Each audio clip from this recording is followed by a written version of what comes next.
years after I started publishing gallery books, I was still a student at Trinity College in Dublin. I was publishing one of my professors when another of my teachers agreed to let me publish her first collection. That book was a marvel, and it will feature strongly in the collected poems of Eleni Killinon, which we look forward to publishing next month. I was in awe of her work then, and I still am. One of those early poems is called Early Recollections. If I produce paralysis in verse, where anger would be more suitable, could it be because my education left out the sight of death? They never waked my Aunt Nora in the front parlour. Our cats hunted mice, but never showed us what they killed. I was born in the war, but never noticed. My Aunt Nora is still in the best of health, and her best china has not been changed or broken. Dust has not settled on it. I noticed it first the same year that I saw how the colours of stones change as water dries off them after rain. I know how things begin to happen, but never expect an end. Dearest, if I can never write goodbye on the torn final sheet, do not investigate my adult life, but try where I started. My childhood gave me hope and no warnings. I discovered the habits of moss that secretly freezes the stone. Rust softly biting the hinges to keep the door always open. I became aware of truth, like the tide helplessly rising and falling in one place. The events that triggered this poem occurred 30 years ago. For some while I resisted it, but it insisted. It is a poem called A Part of Ourselves, and it's triggered by two slivers of thought or feeling, because we don't always remember what we'd like to, but we always remember what we can't forget. One, a way of the world. A lost light shines in the haggard of years. So much begins like a pearl upon a blemish. Some take life hard, some take the same life easy. I'd sooner sing heartbreak nor cry it, but a baby's born, the baby dies. Who knows anything? 2, a fortune. She whispers, stay. You lie by her side. You touch the silk bandages. Resist the will to caress her breast.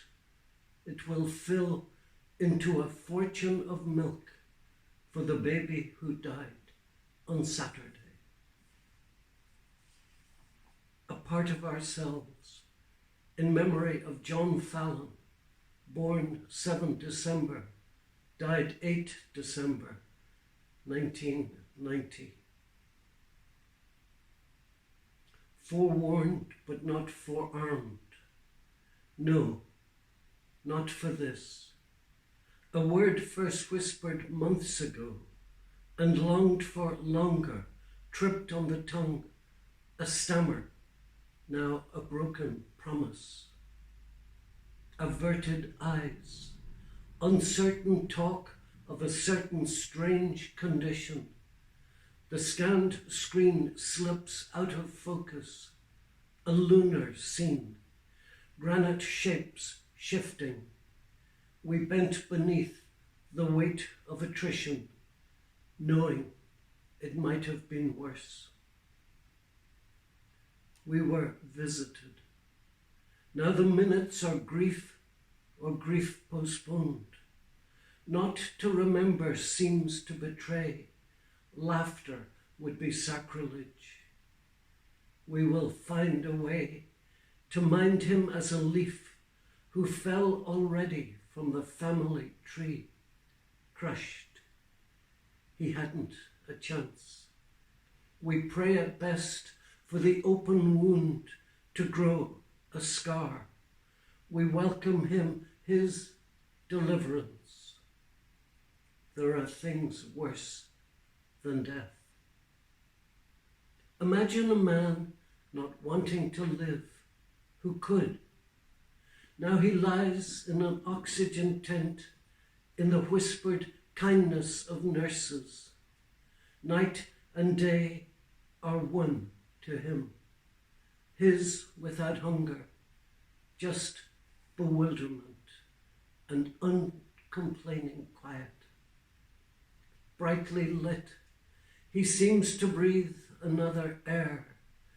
There's a photograph in the best of life, a summary execution, Budapest, October 1956.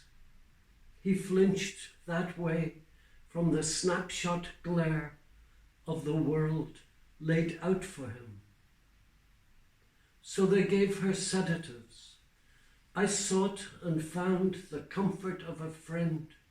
She tendered brave communion in the early hours as I waited for the given end. There are more hurts than cures. Already we'd begun talking the hushed courtesies of loss. Then at dawn, the telephone. It seems I've been sleepwalking since.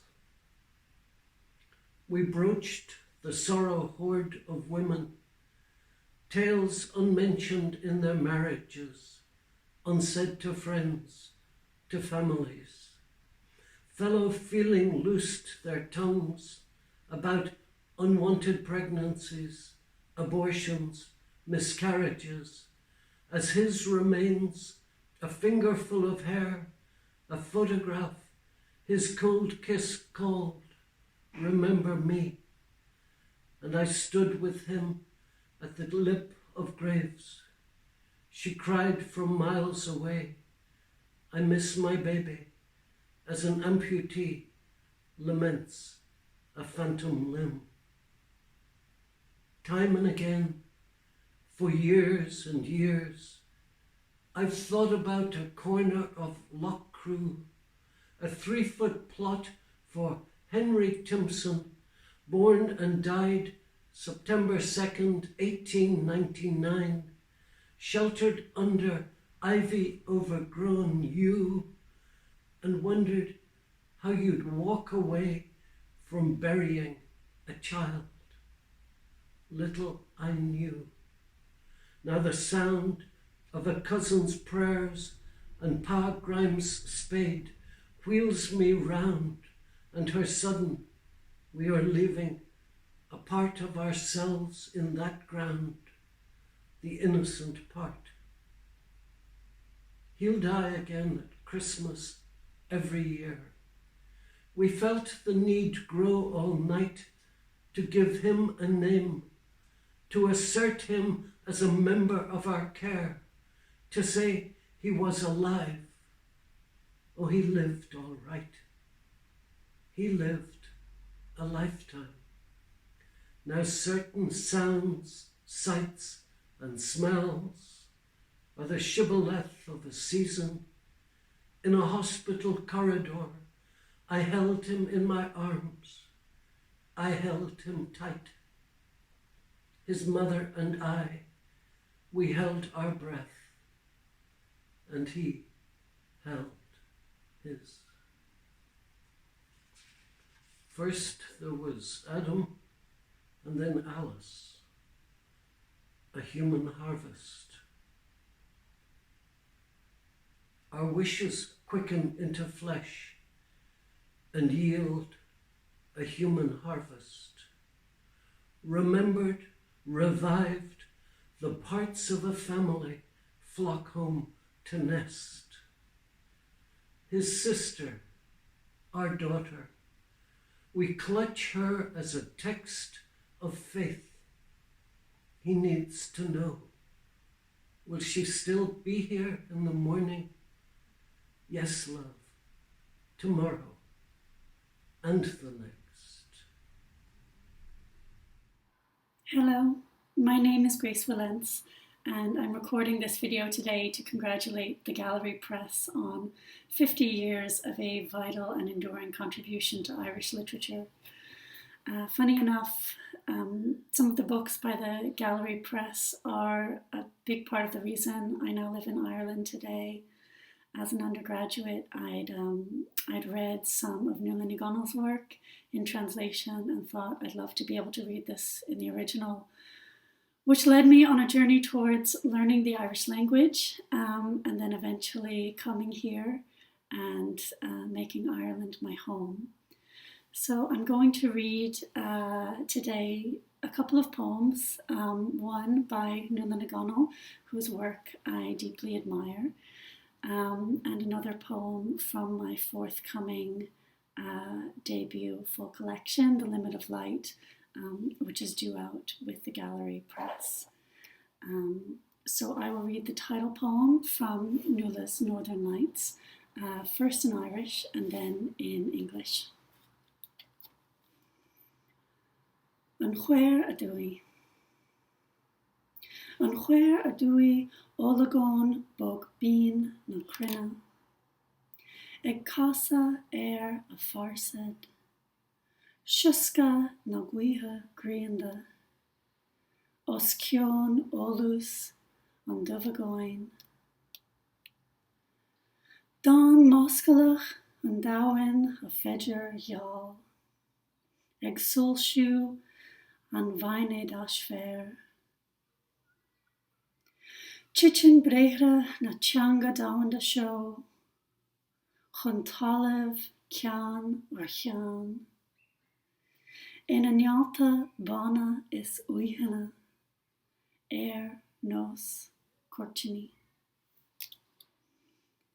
And in English, the Northern Lights.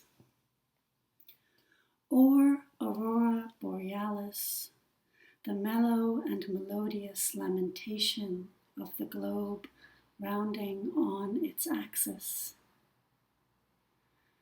The rustling of clear wind above the awful emptiness. This world's indomitable poem, its lucent prayer lighting up old fields of forces. This earthly tongue's syllables are grounded once, again, and then again, rumbling in dark clouds, bright then green, like closing curtains. And I'll just close by reading a short poem from my debut first collection, The Limit of Light. This is Belly of the Whale. After days of not speaking to anyone, the sound of my voice echoes back to me like the voice of a stranger. Ribs come together above me as church rafters. Time is parceled out in the silences between the slow beating life of this beast, the groan of its body, the shrill song of its calls. I remember watching it rise mountainous. I considered its swooping frown and thought, how very like a clown's mouth, before the suck of water pulled me in like a riptide. And then silence, unlit dark. There are moments when I feel myself to be in a darkened theater. Sometimes I can feel us diving, weightless, as I dream. Congratulations again to the Gallery Press on 50 years of celebrating Irish literature in the way that only you can do. I wish you another 50 more. Congratulations. Natural resources. When there is no more oil on tap, we will return to paper wrap. Deprived of aviation fuel, flight will be a dirigible, and the antique combustion engine, petrol exhausted, run on gin.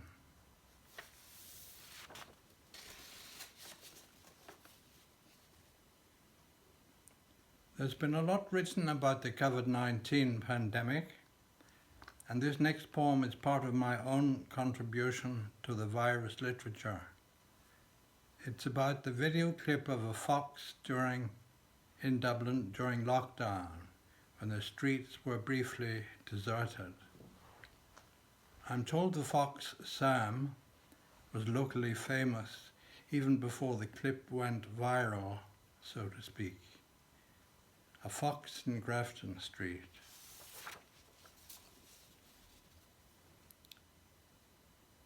Broad daylight and on weed-grown cobblestones, deserted by the pedestrian population, a fox hunts for discarded edibles. Fried chips, spare ribs or chicken bones. But everywhere from Bewley's to McDonald's is shut and shuttered for the duration.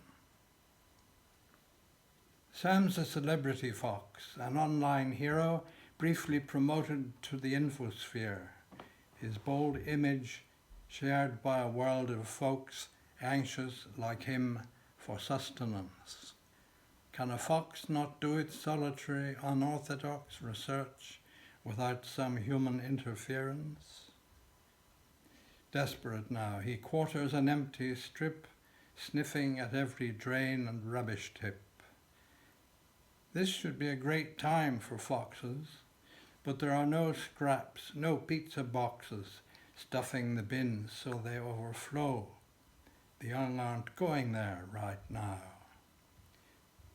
He'd be far better off where he belongs, out in the country with his hens and ducks, rabbits, field mice and other tasty things. No doubt he's puzzled since the very vox pop barely whispers and the electric songs are silent. But in a shameful paradox, there reigns a shocked euphoria during this short respite, this enforced parenthesis. We're back in the days before we declared war on the last outposts of resilient nature, even perhaps in some oblique future only dreamers ever dreamt before.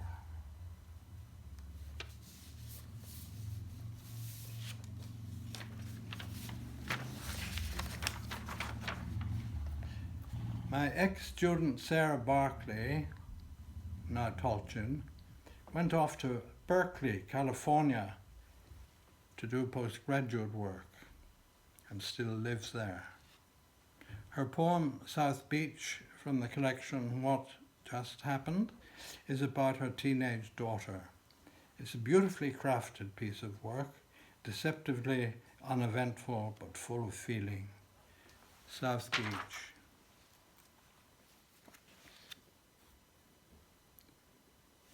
I let her drive on the narrow road down to the beach, between the dunes with their russet ice plant hair. She was 13, piloting the car with infinite care. The sea was boiling mad, climbing the beach, ice green at the curled over tops of the waves, then darker green and churned up sandy foam. She stood at the edge taking video with her phone, blonde hair blown across her sea-green eyes. In an instant the gods could decide to snatch her back. I could no more hold her than the fine sand. I could no more keep her safe than the wind or salty air. But we stood together there at the ragged edge of the land, and the churn and rush of the waves merged in a rising choir. A melody not sweet but urgent, uncontrolled. It sang of me and her, of the earth that arose bold from the featureless ocean, the hill of the world, and of all mothers and their wild, unpredictable girls. And the sun god, a phoenix, alit on the hill where we stood, with her filming the waves, and me holding on to her in my mind, in my imagination. So it felt as if I would always have her near. And then we walked back up the sandy path to the car, and we got in and smiled at each other, and I put it in gear.